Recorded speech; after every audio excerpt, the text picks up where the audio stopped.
Bien, ahora vamos a continuar con el primer domingo de enero, con el estudio de Juan. El domingo pasado tratamos un tema que en realidad sí se correlaciona con el presente. En realidad, incluso el de Navidad y el de Año Nuevo se correlacionan. Pero vamos a ver el hilo conductor del pasado mensaje con el presente. Hablamos del sentido de la vida del creyente, ¿no? Y vimos ese pasaje maravilloso de Juan capítulo 4, cuando está con la samaritana y está con los discípulos, y de pronto los discípulos le llevan alimentos para que coma Jesús, y Jesús le dice: yo tengo una comida que comer que vosotros no sabéis. Y luego le dice: la comida que yo he de comer es que cumpla con la voluntad de Dios y que termine su obra. Y vimos cómo eso mismo que tenía Jesús, ese mismo sentido de su vida, también es el sentido de la vida de sus seguidores. Por lo tanto, es el sentido de nuestra vida. Ahora, ¿eso qué implica? No es pues esa visión amable que nos gustaría que fuera, que el sentido de la vida fuera pues nuestra felicidad y fuera cumplir todos nuestros anhelos, ¿no? ¿Quién no quisiera eso, no? Y seguramente en algunas iglesias, y seguramente en las iglesias del Evangelio de la Prosperidad, te van a predicar eso, ¿no? Que el sentido de tu vida es que seas prosperado por Dios, porque Dios quiere que seas próspero y todo lo demás. Pero hemos visto en el análisis que incluso la bendición humana no es una explicación para el sentido de la vida, sino lo que decía Jesús, que es cumplir la voluntad de Dios y acabar su obra. Y eso no necesariamente es algo agradable, porque puede implicar profundas pérdidas en nuestra vida, sacrificios. Por lo tanto, no es una cosa que nos vaya a dar felicidad, incluso nos va a dar dolor, tristeza, abatimiento, porque vamos a pasar por pruebas y adversidades por causa de la fidelidad a Dios. Obviamente también hay otro, por supuesto, tipo de adversidades que no tienen correlación con lo espiritual, que simplemente nos acontecen. Pero sea una o la otra, ese es el valle de dolor, ese desierto que tenemos que atravesar para llegar a la tierra prometida. Y no podemos evitarlo. Pero ¿será que quizás Dios esté buscando una especie de heroísmo? Y que bueno, un buen día dirá: bueno, por haber sido heroico te va a poner una medalla y ya está, y ahí terminó todo. No, hay promesa de Dios que ese sacrificio va a tener una recompensa, y esa pérdida va a tener una gran ganancia, y esa tristeza va a tener un gran gozo luego. Por eso es el título de esta parte pequeña del Evangelio de Juan, que la voy a comparar con otras partes de la Biblia, en que vamos a ver que efectivamente hay una promesa de Dios de que todo lo que habramos sacrificado será recompensado. Y aquí tenemos este pasaje de Mateo 19:29, que dice, escuchen bien: y cualquiera que haya dejado casas, o hermanos, o hermanas, o padre, o madre, o mujer, o hijos, o tierras por mi nombre, recibirá 100 veces más y heredará la vida eterna. O sea, no está diciendo: mira, conténtate con una medalla. Está diciendo: no, yo te voy a dar una bendición. Ese término 100 veces es una hipérbole. Hipérbole es una forma de expresarse exagerada, que sobredimensiona para decirnos que es algo grande, algo muy grande. Por lo tanto, aquí está diciendo el Señor que yo te voy a dar una bendición, incluso en esta vida, muy grande, si tú eres capaz de, por mi causa, perder posiblemente de su familia, de sus propiedades. Y aquí en esta sala hay personas que pueden dar testimonio de cómo cuando pusieron a Dios en primer lugar, Dios les bendijo. Como la historia de Pepe, ¿no? Cuando estaban jóvenes con su esposa y les habían ofrecido que si dejaban a Cristo, les daban una casa gratis, ¿no? ¿Y qué hicieron? Ellos se mantuvieron firmes en su fe, pero Dios después les bendijo, y de una forma grande, ¿no es verdad? Entonces, ese tipo de historias las podemos percibir en nuestras vidas, algunos quizás más que otros, en fin. Pero hay promesa de Dios para esta vida, y si no se cumpliera en esta vida, en la siguiente. Pero no te vas a quedar sin galardón, no te vas a quedar sin premio, y ese gozo gozo postergado llegará, esa felicidad postergada llegará. Ahora, no solamente es que obviamente hayas perdido por causa del Evangelio, puede ser que no lo tengas, estas bendiciones. No tengas ni casas, ni hermanos, ni hermanas, ni padre, ni madre, ni mujer, ni hijos, ni tierras. Y estés en esa situación. Y obviamente pues no sea una situación muy gozosa, porque bueno, son bendiciones que no tienes. Pero de igual manera sirve para el propósito de las promesas de Dios, y efectivamente Dios también te compensará. Mientras tú seas fiel a Dios, aunque no tengas esas bendiciones, Dios recompensará. Y aunque no tengas esa felicidad que puedas verla en este mundo, la verás en el venidero. Pero siempre está la promesa irrenunciable de parte de Dios que eso se cumplirá. Y tu galardón estará contigo siempre. Ahora, pero vamos a ver respecto al tránsito. Vamos ahora a ver cómo a Jesús le costó. Porque Jesús, cuando cumplió la voluntad de Dios y la misión que Dios le tuvo encomendada, no fue pues un camino de rosas y firmó unos papeles y ya está. Bueno, firmó la salvación de las personas, puso el sello, lo entregó al notario y se acabó y se fue. No, así no fue, ¿no? Fue todo algo terrible. ¿Y qué profetizó 7 siglos antes Isaías sobre lo que haría Jesús? ¿Y cuál sería la reacción de Jesús luego de cumplida la obra de Dios? Vamos a ver. Dice Isaías: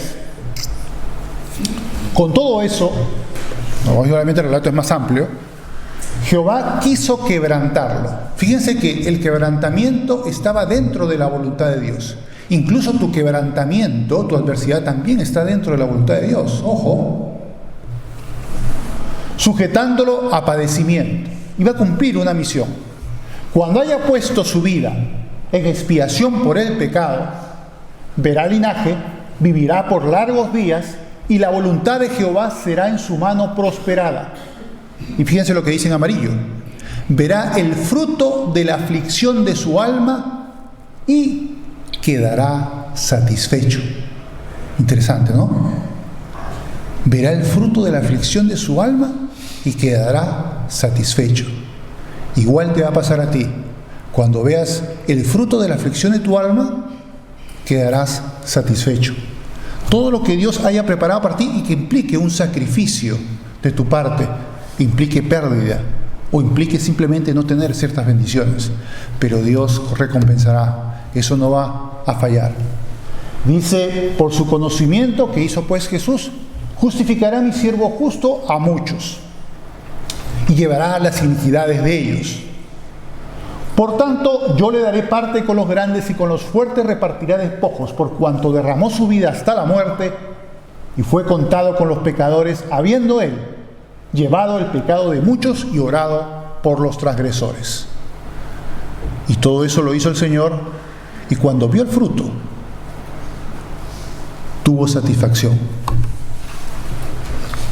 Bien, vamos a ver ahora pues el pasaje de Juan, que nos toca esta oportunidad.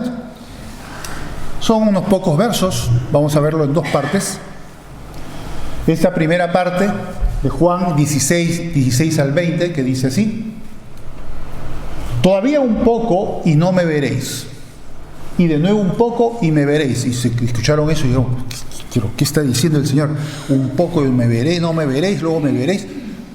Vamos a ver qué es lo que dice, ¿no? Entonces se dijeron algunos de sus discípulos unos a otros: ¿qué es esto que nos dice? Todavía un poco y no me veréis, y de nuevo un poco y me veréis. ¿Y porque yo voy al Padre? Decían pues: ¿qué quiere decir con todavía un poco? No entendemos lo que habla. Jesús conoció que querían preguntarle y le dijo: ¿preguntáis entre vosotros acerca de esto que dije, todavía un poco y no me veréis, y de nuevo un poco y me veréis? De cierto os digo que vosotros lloraréis y lamentaréis. Ellos también iban a pasar por el trance de perder a su Mesías y a su Maestro. Iban a sufrir eso. Y el mundo se alegrará. Fíjense lo interesante: el mundo se alegrará de la muerte de Jesús. Pero aunque vosotros estéis tristes, vuestra tristeza se convertirá en gozo. ¿Qué quería decir ahí el Señor? Evidentemente está hablando de su muerte y luego de 3 días su resurrección. Por eso hablaba de un poco. Un poco porque dentro de unos quizás pocos días o unas horas estaba pronto al sacrificio. Y también luego, todavía un poco, porque en 3 días, luego de ese sacrificio, de su muerte expiatoria, resucitaría. Y lo verían nuevamente y se gozarían al ver a Jesús resucitado. O sea que esa tristeza derivó en gozo, ¿no? No se quedó en tristeza. Dios nunca va a dejar a ninguno de sus hijos en tristeza para siempre. Todas sus aflicciones van a ser temporales. Todas tienen una fecha límite, todas tienen un tiempo limitado. Y luego vendrá la felicidad y vendrá el gozo. Eso es algo que tenéis que tenerlo muy claro. Y ellos verdaderamente se gozarían, y luego el Señor ascendería y tendrían al Espíritu Santo. De todas maneras, entonces el gozo no iba a desaparecer, porque iba a estar ahí brillando la presencia de Cristo a través del Espíritu Santo en sus corazones. Pues bien, luego dice este otro pasaje, también muy interesante. Dice Juan 16, 21, 22, la mujer cuando da a luz tiene dolor. Yo creo que las madres aquí saben eso. Pero después que ha dado a luz un niño, ya no se acuerda de la angustia, por el gozo de que ha nacido un hombre en el mundo. También vosotros ahora tenéis tristeza, pero os volveré a ver y se gozará vuestro corazón y nadie os quitará vuestro gozo. Interesante la alegoría, el ejemplo de la mujer embarazada. Y eso nos ilustra que muchas veces detrás de una gran bendición hay un precedente de dolor y sufrimiento, hasta que alumbra esa bendición de Dios. Pero hay que pasar por un camino de dolor, por un valle de lágrimas posiblemente, hasta que viene el gozo. Así como la mujer embarazada tiene dolor y sufre mucho, pero luego después termina el dolor y viene el gozo de que ha nacido su hijo o su hija, ¿no? Eso es verdaderamente interesante, como ilustra el Señor esta realidad, ese cambio de fase, por así decirlo. Pero la pregunta es, ¿y qué pasa cuando estamos en el interín? Cuando estamos todavía en la fase de adversidad, cuando todavía estamos sufriendo, ¿podemos tener alguna, aparte de saber que tendremos un gozo y una felicidad posteriormente en este mundo, o si no en este mundo, en el venidero, ¿cómo la afrontamos? Porque claro, cuando las cosas, las patatas queman, es complicado, es difícil, ¿no? Estás sufriendo. ¿Hay alguna salida a esto? ¿Algún paliativo? Vamos ahora a estudiar curiosamente uno de los libros de los profetas menores, el libro de Habacuc. Y vamos pues a analizar un poco, no vamos a tratar extensamente todo el libro, pero vamos a coger su sustancia. Es un libro que tiene 5 partes o 5 actos, y vamos a analizar lo siguiente, porque nos va a dar una lección interesante, muy interesante, que va en armonía con lo que estamos hablando ahora en Juan. Fíjense en lo que dice aquí. Bueno, he puesto aquí el Salmo 126, que también es un ejemplo de cómo la felicidad viene después del sufrimiento. Dice, los que sembraron con lágrimas, con regocijo cejarán, irán andando y llorando el que lleva la preciosa semilla, mas volverá a venir con regocijo trayendo sus gavillas. ¿No? Muy precioso lo que dice este salmo. Pero bueno, voy a este punto de aquí.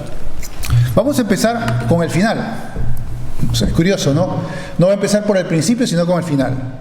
Sabemos que este pasaje que está aquí detrás de mí es muy famoso, ¿no? Seguramente muchos ya lo recuerdan. Y es un pasaje que nos habla, pues, de cómo Habacuc, en medio de la adversidad, puede alegrarse en Dios y fortalecerse en Dios. Pero la pregunta es, ¿cómo? Vamos a leer primero. Dice Habacuc 3, 17 al 19.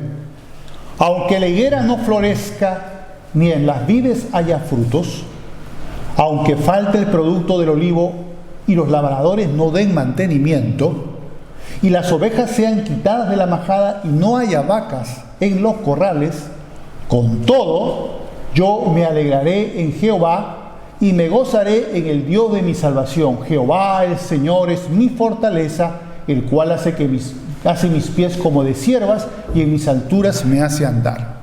Qué hermoso, ¿no?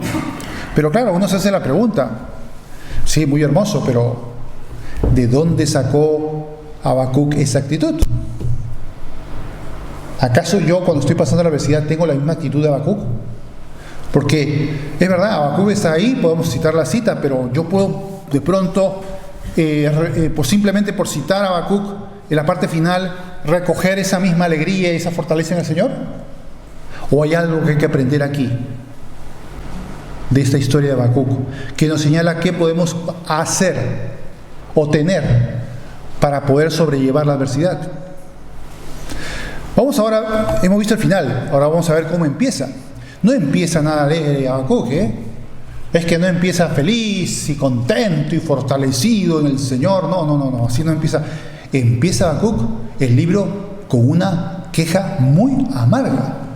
Y uno se pregunta, ¿y cómo es que pasó de eso al otro?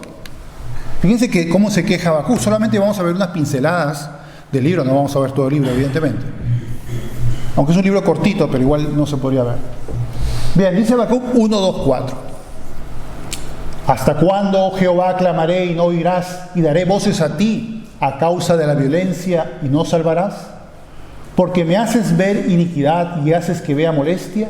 Destrucción y violencia están delante de mí, y pleito y contienda se levantan, por lo cual la ley es debilitada y el juicio no sale según la verdad. Por cuanto el impío asedia al justo, por eso sale torcida la justicia. ¿De qué está hablando aquí Habacuc y en qué época está hablando? Más o menos alrededor del fines del siglo VII antes de Cristo. Pocos años antes, porque a principios del siglo V antes de Cristo es cuando los babilonios, el imperio neobabilónico, conquista Jerusalén, conquista Judá. Los israelitas ya hace rato habían sido exiliados por los asirios, ya creo que 150 años antes. Y ahora les toca a Judá, porque Judá, aquí está describiendo Habacuc que la sociedad de su tiempo era una sociedad pervertida, idólatra, corrompida, donde la justicia brillaba por su ausencia. Y Habacuc se queja ante Dios: Señor, clamo a ti, no tengo una respuesta, mira lo que está pasando, mira esta adversidad, mira estas circunstancias tan duras y adversas que está pasando esta nación de Judá, donde el mal triunfa. Y amargamente está quejándose Habacuc. No se parece en nada a la parte final, ¿no es verdad? Pero luego Dios le contesta, pero la respuesta que le va a dar Dios no le va a gustar mucho. Vamos a ver qué es lo que le contesta. He puesto ese pasaje, no lo puse en el blog, pero para poder entender un poco la ilación del sentido de lo que está pasando. Luego dice del 5 al 11, Dios le responde a Habacuc: mirad entre las naciones y ved, y asombraos, porque haré una obra en vuestros días que aun cuando se os contare, no la creeréis. Porque aquí yo levanto a los caldeos, es decir, los babilonios eran los caldeos, nación cruel y presurosa, que camina por la anchura de la tierra para poseer las moradas ajenas. Formidable es y terrible, de ella misma procede su justicia y su dignidad. Sus caballos serán más ligeros que leopardos y más feroces que lobos nocturnos. Y sus jinetes se multiplicarán, vendrán de lejos sus jinetes y volarán como águilas que se apresuran a devorar. Toda ella vendrá a la presa, el terror va delante de ella y recogerá cautivos como arena. Escarnecerá a los reyes y de los príncipes hará burla. Se reirá de toda fortaleza y levantará terraplén y la tomará. Luego pasará como el huracán y ofenderá, atribuyendo su fuerza a su Dios. Dios mío. Y el pobre Habacuc, escuchando eso, se debe haber caído de espaldas. ¡Pum! Porque ahora está diciendo que el juicio para su pueblo va a ser traer una nación idólatra y más perversa que ellos, y más injusta, y más ruin. Y claro, Habacuc cuando escucha eso, pues se queda pues peor todavía, peor que antes. Está más contrariado, contrariado porque de pronto no le gustó esa respuesta de Dios. Y era una respuesta precisa porque Dios tenía que castigar a Judá por su idolatría por su iniquidad, y iba a usar una nación que incluso era peor que ellos, pero que iba a ser el hacha, el látigo con el cual Dios castigaría a muchas naciones y entre ellas a Judá. Y Habacuc pues se queda todavía más preocupado, más angustiado, y luego responde a Dios. Perdón. Y dice Habacuc 1 del 13 al 14, dice: muy limpio eres de ojos para ver el mal. O sea, fíjense, está increpando a Dios, ni puedes ver el agravio ¿por qué ves a los menospreciadores y callas cuando destruye el impío al más justo que él? El impío está hablando de los caldeos. Y haces que sean los hombres como los peces del mar, como reptiles que no tienen quien los gobierne. Entonces aquí vemos a Habacuc otra vez quejándose. Muchas gracias, José Luis.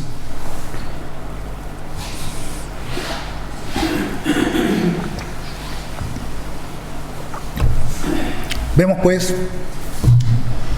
cómo se queja de esta respuesta primera de parte del Señor a Habacuc. Parece como que el escenario está totalmente incompleto, porque dice: bueno, está bien, nos vas a castigar con alguien que son más malos que nosotros. ¿Y luego qué? Ahí quedó la cosa. Entonces interpela otra vez a Dios para que Dios le vuelva a responder. Y hay una parte que no lo he puesto aquí, en que dice: esperaré a que el Señor me responda. A ver qué tiene que decirme el Señor sobre esto. Y muchas veces puede ser que en nuestra vida nos pase algo parecido, ¿no? Que nos entregamos, estamos confundidos ante alguna situación adversa en la vida y le preguntamos a Dios: Señor, ¿por qué? ¿Qué esperas? ¿Qué propósito hay? Y estás intrigado y estás buscando la voz de Dios para que te dé un consuelo, te dé alguna salida o te dé alguna vía de escape, algún entendimiento de por qué está pasando. Y estás ahí intrigado. ¿Qué pasó? Que Dios le respondió a Habacuc. Y ahora comienza a cambiarse las tornas. Vamos a ver. Estamos en el cuarto acto. Dice: aunque la visión tardará aún por un tiempo, mas se apresurará hacia el fin, y no mentirá. Aunque tardare, espéralo, porque sin duda vendrá. No tardará. Y aquí que aquel cuya alma no es recta se enorgullece. Fíjense lo que dice la parte amarilla: mas el justo por su fe vivirá. Esto ahora lo vamos a explicar más adelante, pero esta parte es una parte fundamental, la joya de Habacuc. Dice: y también el que es dado al vino es traicionero, hombre soberbio que no permanecerá, ensanchó como el Seol su alma, y es como la muerte que no se cesará. Antes reunió para sí todas las gentes y juntó para sí todos los pueblos. Está hablando de los caldeos. Ya, estos caramelos para la tos. Gracias. Bien, ahora vamos a analizar ese punto, esa parte amarilla. Pero luego continúa en el 2, 6 al 9 diciendo sobre el destino de lo que va a hacer con esta nación tan terrible como son los caldeos, el imperio neobabilónico.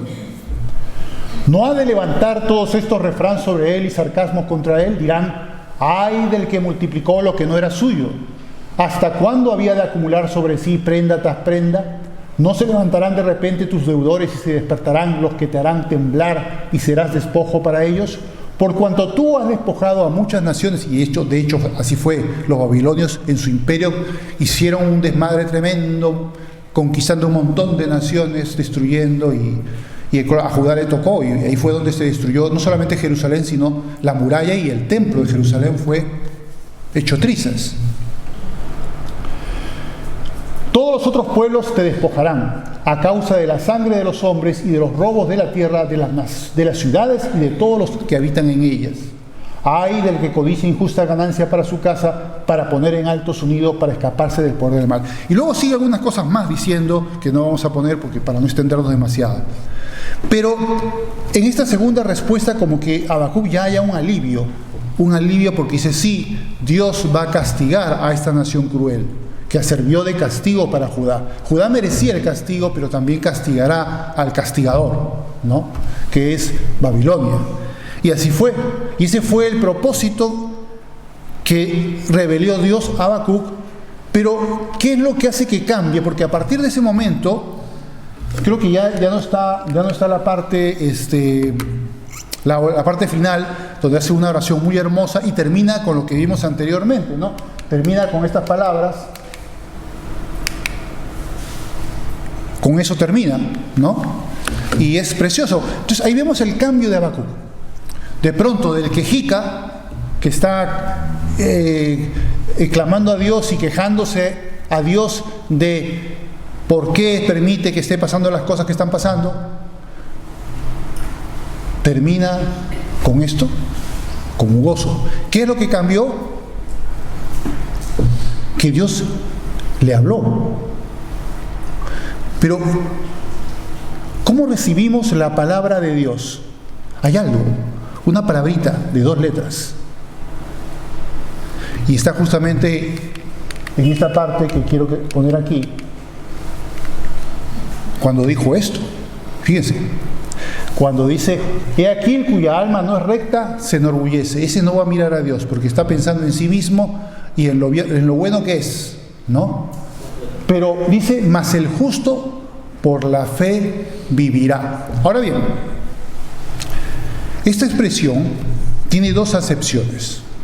La primera es que por la fe somos justificados por Dios, que lo va a tomar Pablo en Romanos capítulo 1, verso 17, y en Gálatas 3:33 también lo va a citar esta misma cita de Habacuc, mas el justo por la fe vivirá. Pero hay una segunda acepción interesante que yo quiero señalar el día de hoy. La segunda acepción es que nosotros podemos superar el tiempo de adversidad, es decir, no derrumbarnos por la fe. Por la fe vivimos. Aunque no veamos la bendición de Dios por el momento, no significa que no está ahí. Dios está ahí, por la fe vemos a Dios y por la fe también sabemos que Dios nos dará su bendición. ¿Se dan cuenta? Es la fe lo que nos abre los ojos, en primer lugar, para ver a Dios. Por eso aquí les digo que la segunda excepción es esta, que el justo, no solamente porque sea justificado, sino que vive por la fe. No solamente justificado por la fe, sino que por la fe puede superar la adversidad y puede aguantarla, puede soportarla. ¿Por qué? Porque ve a Dios. Por la fe puede ver a Dios. Y por la fe, ¿qué va a haber además? Las promesas de Dios, que es justamente lo que trató Juan Ignacio el viernes, que es muy interesante. Ahí, por cierto, está todavía el bosquejo del mensaje del viernes. Cójanlo porque verdaderamente ahí habló sobre muchas de las promesas de Dios que necesitamos recordar, leerlas y recordar, memorizarlas, para que el Señor, a través del Espíritu Santo, pueda usarlas para consolar nuestro corazón. Pero lo importante ahí es, el clave del asunto es la fe. La fe es lo que hace que tú puedas cambiar y volcar tu amargura, tu tristeza, en alegría y en fortaleza, que es lo que dice Habacuc al final. Y vamos a ver que en Hebreos, en el capítulo 10, al final del capítulo 10, hay la segunda acepción.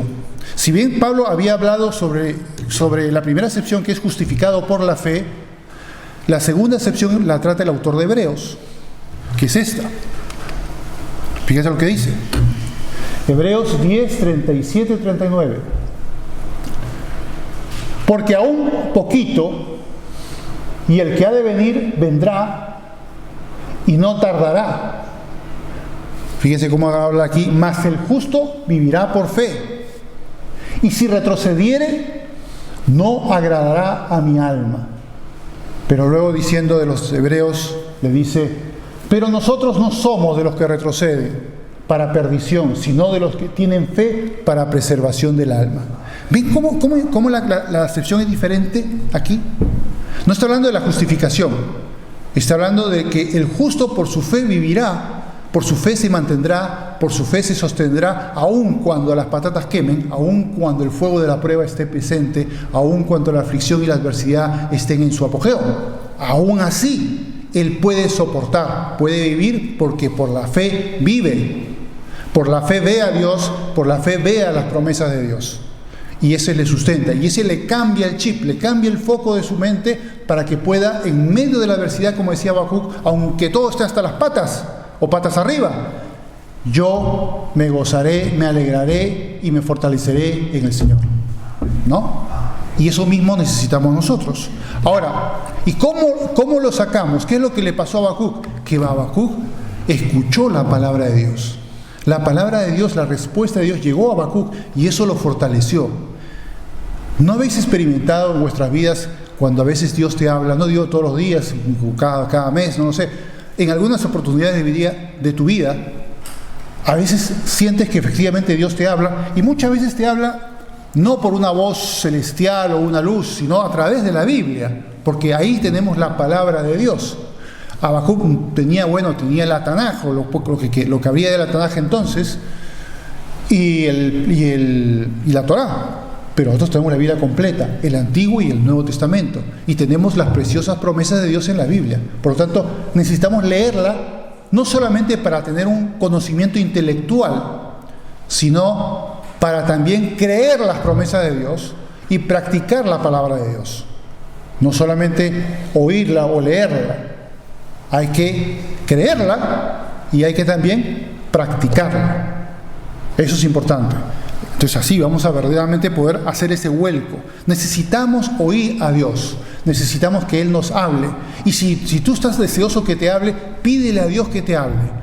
Pídele y Él te va a hablar. En algún momento, quizás esperes un poquito, pero Él te va a hablar a través de su palabra, a través del Espíritu Santo, recordándote citas de la Biblia, que a mí me ha pasado, y yo sé a muchos también, y va a poder hablarte. Y cuando te habla, te va a dar un gozo de que Dios me habló. Dios me habló, y eso te va a volcar el corazón. Si estás atribulado, si estás en la adversidad, pídele a Dios que te hable. Busca a Dios en la palabra de Dios. Búscale y pídele que te hable, y cuando te hable, Él te dará ese vuelco por medio de la fe, para que puedas tú, en medio de la adversidad, tener gozo y tener alegría y fortalecer tu corazón. Si no haces eso, no va a pasar, vas a pasarlo mal. Pero tenemos esa salida. Habacuc la tuvo, nosotros también la tenemos. Y es pues eso. Ahora, ¿de dónde sale la fe? Pues aquí, Romanos 10:17, ni más ni menos, donde dice lo siguiente: así que la fe es por el oír, y el oír, ¿por qué? Por la palabra de Dios. La fe misma nace del oír. ¿Y del oír qué? ¿Cualquier cosa? No, oír la palabra de Dios. Cuando oímos la palabra de Dios, eso nos va a producir fe. Por supuesto, es la obra también del Espíritu Santo para que en nuestro corazón haya esa conexión con Dios y podamos creer. Pero es a través de la palabra de Dios que viene la fe. No viene de la nada. Viene a través de la palabra de Dios, de cómo Dios te ha hablado. Y claro, Habacuc le habló. Quizás escuchó una voz, o no sabemos exactamente bien cómo, pero le habló y él pudo escribir lo que Dios le dijo.